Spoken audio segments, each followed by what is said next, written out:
Halo, tes tes. Yuk, Halo, tes. Halo. Halo, Selamat sore Pak. Kami dari kelompok 3 dengan saya Lutfia Faras, NPM 2310 6312 635. Lanjut, boleh. oke izin lanjut ya. Halo Pak, selamat sore. Perkenalkan nama saya Aditya Ahmad Pak dari Prodi HI 5A angkatan 23 dengan NPM 2310 6312 621. Lanjut. baik. Selanjutnya saya Alif Anas Fauzi dari HI 5A Prodi Hubungan Internasional dengan NPM 2310 631 2622. Lanjut. Baik Pak, selamat pagi Bapak, selamat siang atau selamat sore atau selamat malam Bapak. Saya Abdurrahman Haikal Robbani dengan NPM 23106312600057 di kelas yang sama dengan Adit dan teman-teman sekalian. Siap. Oke, Respect, Kak. kita pertama mau bahas pertanyaan pertama terkait generalisasi sains. Generalisasi sains tuh terbagi dalam 4 preposisi gitu. Yang pertama hukum. Hukum apa sih? Hukum adalah preposisi yang udah diuji dan dikonfirmasi secara luas gitu. Hukum ini udah dilakuin banyak penelitian.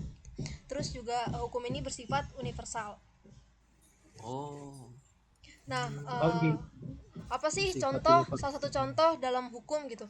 Salah satu contoh dalam hukum adalah hukum balance of power gitu. Balance of power apa sih? Balance of power ini teori yang bilang gimana ketika satu negara menjadi terlalu kuat gitu, dan negara lain merasa terancam, dan negara lain berusaha buat ngimbangin kekuatannya. Contohnya apa sih? Contohnya oh ya, hukum ini punya bukti empiris dan bukti teoritis gitu. Contohnya apa sih? Contohnya contohnya itu pembentukan NATO di 1949 yang diinisiasi oleh Amerika Serikat dan aliansinya gitu. Terus kemudian diimbangi dengan Rusia, bukan Soviet yang bikin bentuk Fakta Warsawa di 1955. Ini menjadi bukti empiris dari hukum. Bukti empiris ini adalah data historis atau intinya yang udah dibuktikan terjadi lah gitu. Bukti nyata dari konsep si apa tadi, balance of power. Nah, balance of powernya ini adalah bukti teoritisnya.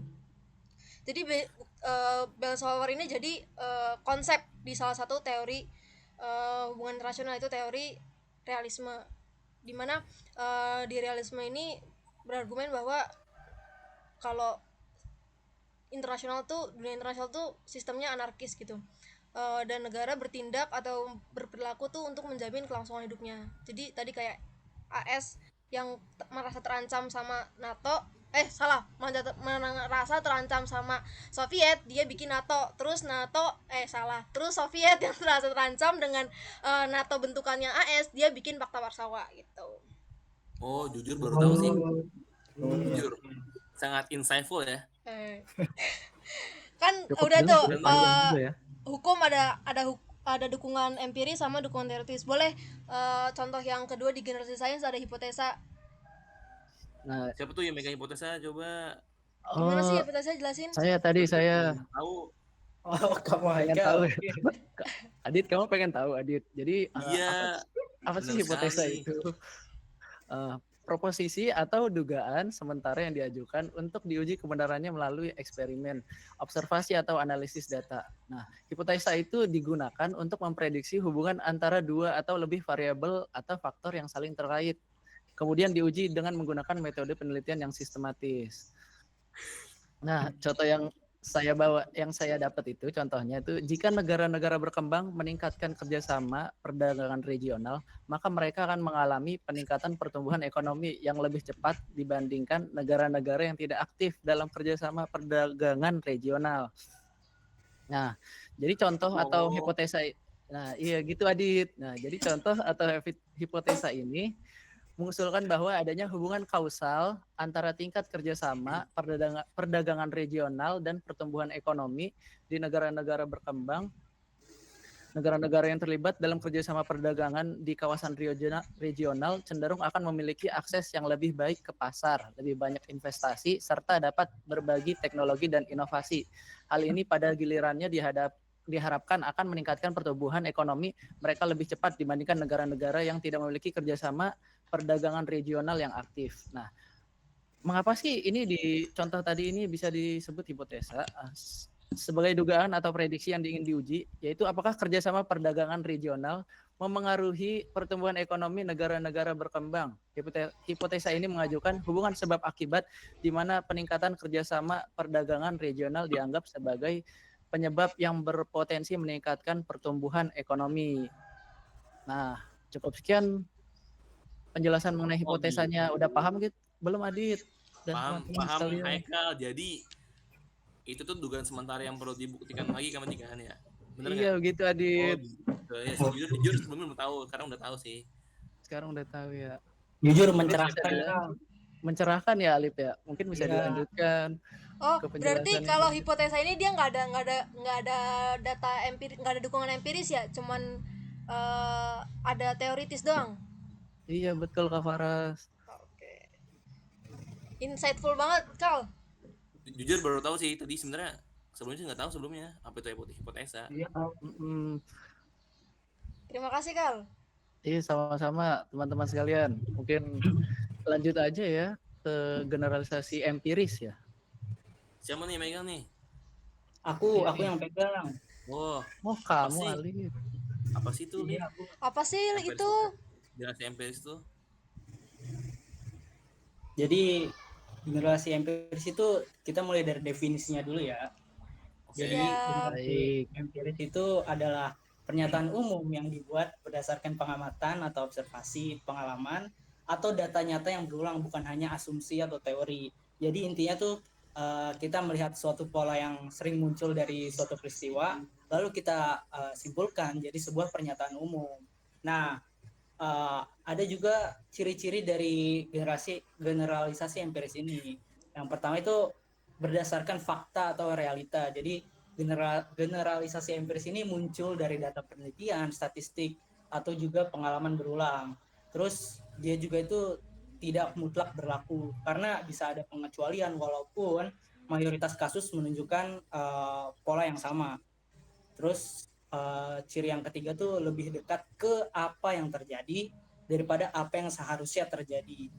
Nah, mungkin untuk contoh-contohnya tuh saya di sini ngambil contoh yang pertama tuh tentang mungkin kudeta di Afrika. Jadi sesuai fakta bahwa banyak negara di Afrika itu sering kena kudeta militer. Contohnya tuh kayak negara Mali, negara Niger, juga Burkina Faso. Nah, untuk generalisasi empirisnya tuh negara-negara di Afrika itu lebih sering gitu mengalami kudeta dibandingkan negara-negara di Eropa. Nah, kenapanya itu kita nggak tahu karena generalisasi empiris ini cuma menanyakan apa gitu. Seperti misalkan dugaannya tuh kayak demokrasi atau masalah ekonomi. Jadi nggak ada satu teori yang bisa ngasih jawaban pasti gitu kenapa banyak kudeta di Afrika gitu. Terus mungkin buat contoh lainnya tuh kayak konflik perbatasan. Nah, faktanya itu banyak negara-negara di Asia ataupun di Afrika tuh masih ribut lah, masih konflik soal batas-batas wilayah. Kayak mungkin yang paling dekat itu India Pakistan, atau enggak di Afrika tuh ada contohnya Ethiopia sama Eritrea. Nah, buat generalisasi empirisnya tuh kayak konflik perbatasan ini lebih sering terjadi di Asia sama Afrika dibandingkan misalnya dengan negara-negara di Eropa Barat. Nah, kenapanya juga kita kan belum tahu karena belum ada teori pasti kenapa gitu. Kita cuman bisa buat kemungkinan-kemungkinan doang karena mungkin sejarah kolonialisme ataupun mungkin batas-batas yang ditarik dari zaman-zaman penjajahan sebelum-sebelumnya. Jadi nggak ada teori pasti yang bisa mastiin kenapa sih hal ini terjadi. Jadi mungkin generalisasi empiris itu seperti itu. Sudah jelas, saudara-saudara? Oh gitu, jelas banget sih saudara Alif. Jelas banget Berarti ini tuh benar-benar dari kejadian ya, berarti belum ada teori yang bisa apa ya, yang bisa menjelaskan berarti ya, baru sebatas dari kejadian aja gitu berarti ya. Iya, baru dari fakta-fakta di lapangan aja, belum ada teori pasti yang bisa ngejelasin gitu. Tuh. Jujur baru tahu. Ciri-cirinya juga fakta dan realita ya, Lip ya. Baru tahu, Lip. Dan Alif juga menjelaskan dengan sangat faktual.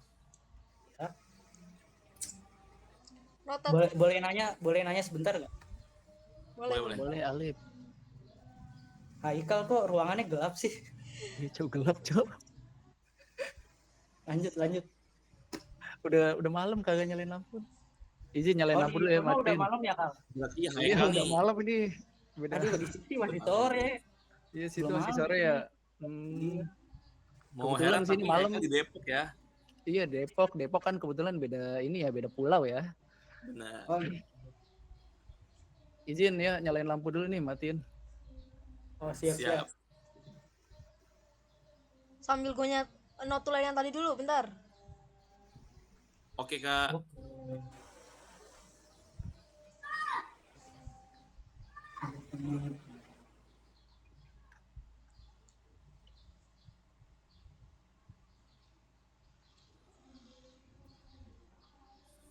Saudara Adit, kamu udah siap jelasin belum?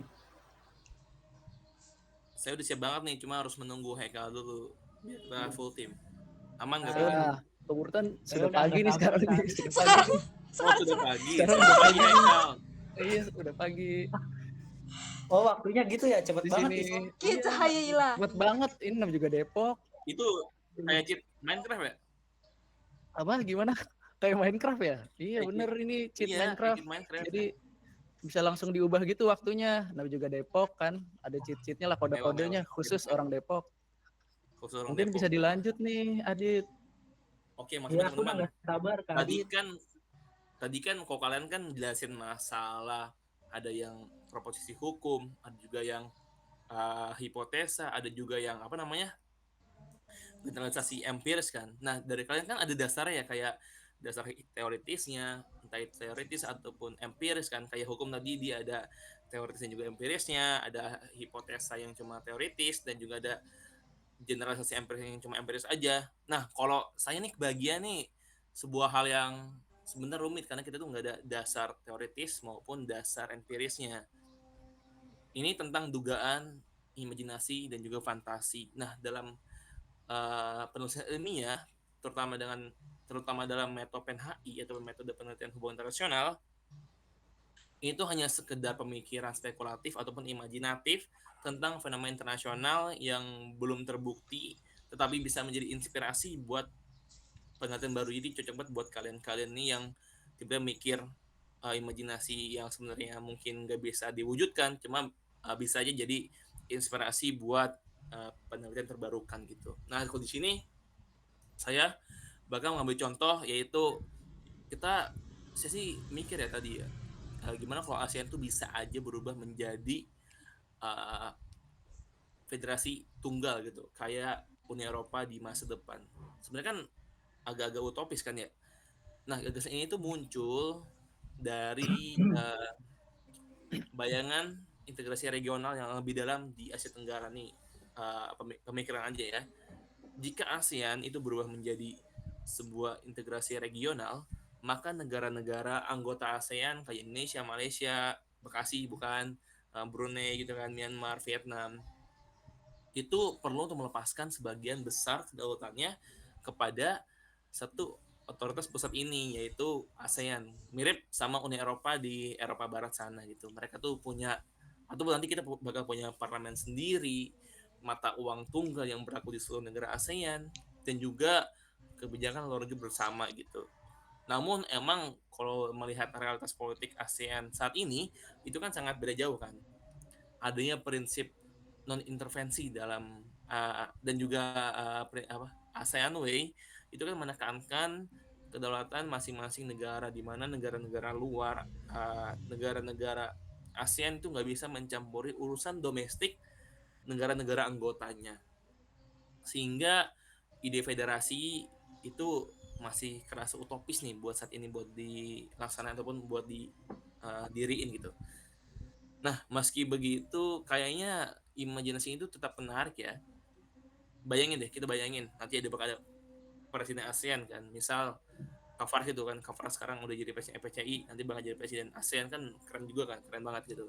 Itu juga kita tuh punya satu mata uang tunggal. Mungkin kalau di Eropa ada euro, di sini mungkin ada ASEO apa gitu kan, yang mudahin banget dari segi untuk perdagangan gitu kan.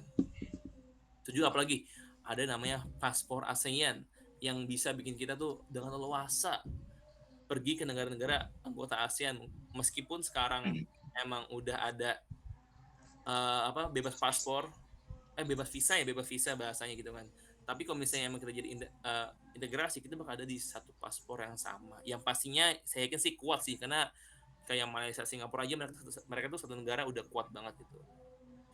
Walaupun masih spekulatif dan juga masih agak utopis buat didiriin, wacana ini tuh bisa menjadi inspirasi riset tentang masa depan integrasi kawasan Asia Tenggara dan kemungkinan ASEAN melangkah lebih jauh dan lebih dari sekedar forum kerjasama. Mungkin begitu kalau dari imajinasi dan juga fantasi ataupun dugaan nih. Kalau dari saya begitu. Gimana teman-teman? Wah, cukup jelas Adit. Thank you. Imajinasi. Thank you Cukup so jelas much. sih, Thank you so cukup much. jelas. Ini intinya kagak ada landasan teoritisnya, belum ada bukti empirisnya juga gitu ya. Bener. Jadi semua orang tuh bisa berpikir kayak gini gitu. Bisa imajinasi. Fantasi. Mungkin karena di proposisi 4 itu udah ya, jadi mungkin dikembalikan ke Kak Faras. Oh, oke. Silakan. Ini udah 16 menit ya. Kita lanjut aja ke pertanyaan kedua dah. Oke, aman ya tadi kita jadi ngerti lah hukum tuh yang apa namanya ada bukti empiris dan teoritis. Kalau tadi yang adit imajinatif nggak ada bukti empiris, nggak ada bukti teoritis dan lain sebagainya.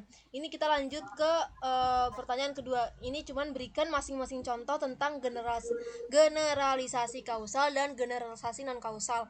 Kan kayak udah kita tahu ya, kausalitas itu kan hubungan sebab akibat berarti. Nah, terus kalau non kausal berarti nggak ada hubungan sebab akibat atau sesuatu tuh nggak mempengaruhi sesuatu yang lain gitu.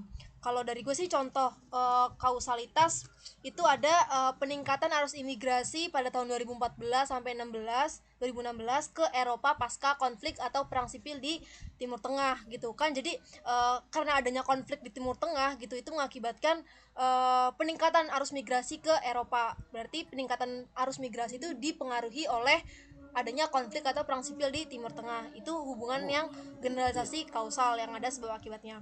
Nah, kalau yang non kausal kan antara dua variabel tapi dia nggak menyebabkan satu sama lain. Itu sih contohnya negara yang sumber daya alamnya melimpah gitu, itu cenderung memiliki tingkat konflik internal yang tinggi. Sebenarnya mungkin kalau kita ngambil contohnya negara yang punya sumber daya banyak gitu ya, kayak Indonesia, atau mungkin yang lagi konflik kayak misalnya negara-negara Timur Tengah yang mereka punya sumber daya alam kayak minyak dan lain sebagainya, itu kan mereka memiliki sumber daya yang itu, tapi tingkat konflik yang mereka alami gitu, konflik internal perang sipil yang mereka alami itu kan itu nggak melulu disebabkan oleh melimpahnya sumber daya alam mereka. Bisa jadi karena emang diktator, rezim otoriter, terus perang proksi dan lain sebagainya gitu. Itu sih kalau contoh dari kausalitas dan non kausalitas, sebab akibat dan dua variabel yang nggak punya, yang saling berhubungan tapi nggak menyebabkan satu sama lain gitu. Oh gitu. Gitu Kak. Berarti kalau kausal tuh mereka tuh ada keterkaitan hubungan sebab akibat ya berarti. Iya. Oh. A dipengaruhi B, A mempengaruhi B gitu. Oh berarti kayak kayak independen gitu ya berarti ya? Ya. Oh gitu. Kalau non kausalitas ya dua pernyataan aja, cuman nggak si A nggak menyebabkan B atau B menyebabkan A, itu nggak, itu yang non kausalitas. Jujur sangat ini sih insightful sih jujur. Kalau dari Alif sama Haikal gimana nih mendengar pernyataan Iya, Kak Faras? sangat insightful ya, karena saya juga baru tahu. Jadi itu Sama saya juga baru tahu. Emang. Makasih ya Kak Faras ya, kita jadi tahu nih. Saya sangat terharu loh, saya bisa memberikan insightful baru. Saya juga Terima terharu. kasih ya Kak Faraj. Oke, lanjut aja ke soal nomor 3 dari Fafajar. Itu ada berikan contoh generalisasi berdasarkan tingkatannya, mulai dari universal sampai tingkat rendah. Sok, yang mau mulai? Ada yang mau ngasih insight? Aku dulu deh. Boleh, Boleh Alif. kamu Boleh, silakan. Alif. Silakan, Jadi Alif. aku tingkatan yang pertama dulu ya, itu ada generalisasi universal. Nah, apa sih generalisasi universal? Apa tuh? Jadi generalisasi universal itu pernyataan umum yang berlaku di semua tempat, waktu maupun kasus. Jadi biasanya generalisasi universal itu sifatnya yang paling luas dan biasanya jadi dasar teori besar ataupun prinsip-prinsip umum. Nah, karakteristiknya tuh biasanya generalisasi universal itu berlaku di semua konteks, jadi nggak terbatas ruang ataupun waktu. Terus biasanya juga abstrak karena lebih berupa kayak pola-pola umum lah daripada detail-detail yang spesifik gitu. Terus mungkin kalau buat contohnya tuh mungkin ratifikasi piagam PBB ya, karena kan semua negara yang meratifikasi piagam PBB itu terikat oleh hukum internasional untuk menyelesaikan sengketa secara damai. Nah, kenapa? Karena pertama piagam PBB itu berlaku secara menyeluruh. Jadi semua negara anggota PBB itu tanpa terkecuali mengikutilah apa yang ada di dalam piagam PBB itu. Yang kedua itu ada dasar normatif dan juga hukumnya. Seperti piagam PBB itu kan yang pasal 2 ayat 3 itu jelas menyatakan kalau semua anggota itu wajib menyelesaikan sengketa internasional secara damai. Terus alasan yang ketiga itu tidak terbatas ruang dan waktu. Jadi selama negara itu masih anggota PBB, kewajiban ini itu berlaku baik sekarang maupun di masa depan. Nah, mungkin dari generalisasi universal itu aja. Apakah cukup mencerahkan saudara-saudara di sore hari ini? Sangat mencerahkan, Saudara Alif. Sangat mencerahkan. Sangat mencerahkan. Terima kasih, Sangat Alif. mudah dipahami, Saudara Sangat Alif. mencerahkan. Bahkan saya berpikir Fair and Lovely itu kurang lebih mencerahkan ini pada Fair and Lovely. Begitu, Menurut saya. saudara Adit. Benar sekali. Terima Benar kasih sekali. Saudara Alif. Penjelasannya. Sebelumnya saya Terima kasih. meminta maaf karena ada suara panggilan untuk sholat. Jadi di agama saya tuh ada namanya azan ya. Jadi saya meminta maaf sebelumnya. Terima kasih Lip buat informasinya tentang agama Anda ya. Agak mirip agama saya, Saudara Alif. Oh gitu. Boleh lanjut teman-teman, sudah 23 menit, ini kita maksimal Sudah 30 23 doang. menit. Baik, saya izin ya teman-teman semua. Oke. Silakan. Baik. Kalau tadi Saudara Alif menjelaskan tentang universal, yang dimana itu kan berlaku buat semuanya kan, nggak terbatas ruang dan juga waktu. Nah, kalau saya ini ke apa namanya generalisasi menengah gitu. Nah, beda ataupun statistikal. Nah, bedanya dengan Alif tadi, kalau misalnya bagian saya ini tuh nggak berlaku di semuanya, tetapi itu hanya berlaku untuk sebagian besar populasi gitu. Misalnya kalau Alif tadi satu dunia, dan saya tuh hanya misalnya satu region, misalnya region Asia Tenggara, region Eropa Barat gitu. Jadi nggak berlaku buat semuanya. Nah, karena udah ini juga, jadi long story short langsung kita ke contohnya aja gini. Contohnya itu tentang perubahan iklim yang menghadirkan ataupun mendorong Uni Eropa untuk membuat kebijakan Green Deal. Green Deal ya, bukan Green Dealan tuh, Green Deal. Green Tea. Ya, Green tuh siap. hijau, deal tuh sepakat gitu. Jadi Siap, sepakat diterima. hijau. Oke. Jadi generalisasi ini muncul dari data empiris tentang meningkatnya emisi karbon, kenaikan suhu global, dan juga berbagai laporan dari IPCC yang menunjukkan ancaman serius pada perubahan iklim gitu. Nah, statistik tentang polusi industri di Eropa, ketergantungan energi fosil, serta dampaknya, ya mah, sorry teman-teman, Adit Aman. tuh. kesehatan dan ekonomi kawasan menjadi dasar kuat nih lahirnya European Green Deal tahun 2019. Nah, Uni Eropa menargetkan net zero emission pada 2050 dengan data pendukung itu sepertinya ada kayak sektor energi di Eropa itu menyumbang lebih dari 75% emisi gas rumah kaca di Eropa. Ada suhu rata-rata di Eropa meningkat lebih cepat dari rata-rata global. Ini berdasarkan European Environment Agency.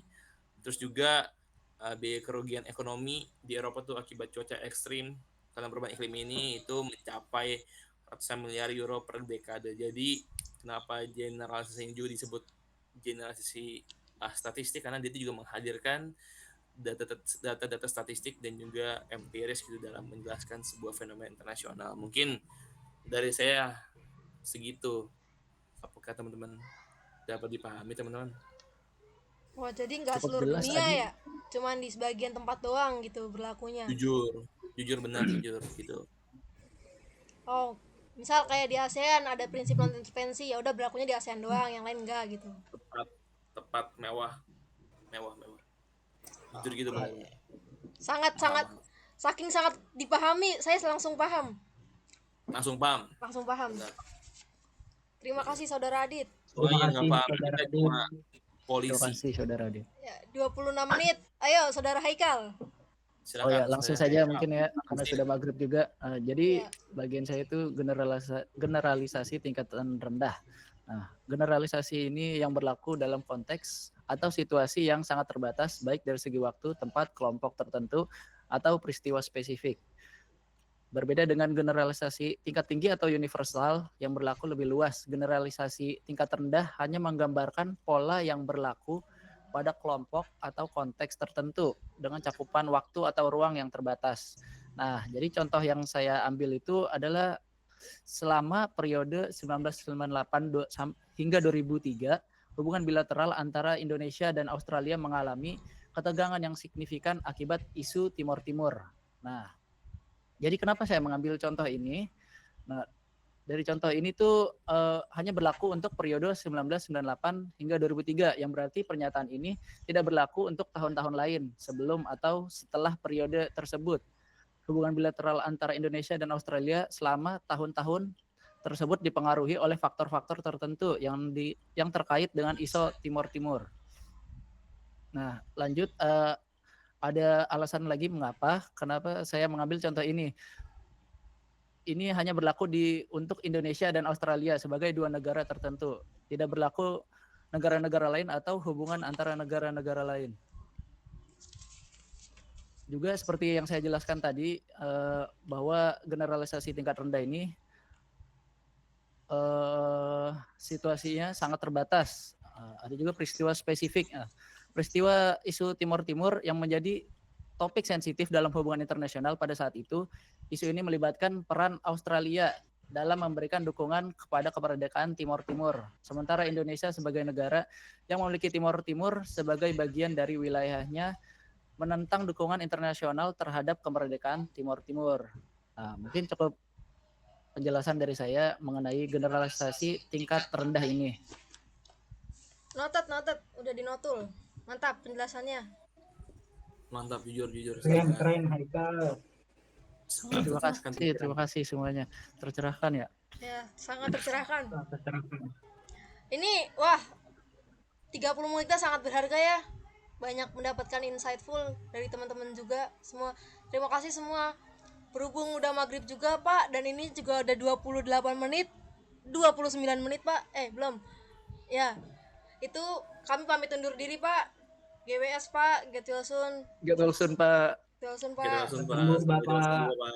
Cepat sembuh. Haikal kangen Bapak Semoga loh. bisa ngajar minggu depan. Ya Pak, sangat kami Amin. nantikan. Amin. Mungkin cukup sekian Pak dari kami. Wassalamualaikum warahmatullahi wabarakatuh. Terima kasih banyak Bapak. Terima kasih Bapak.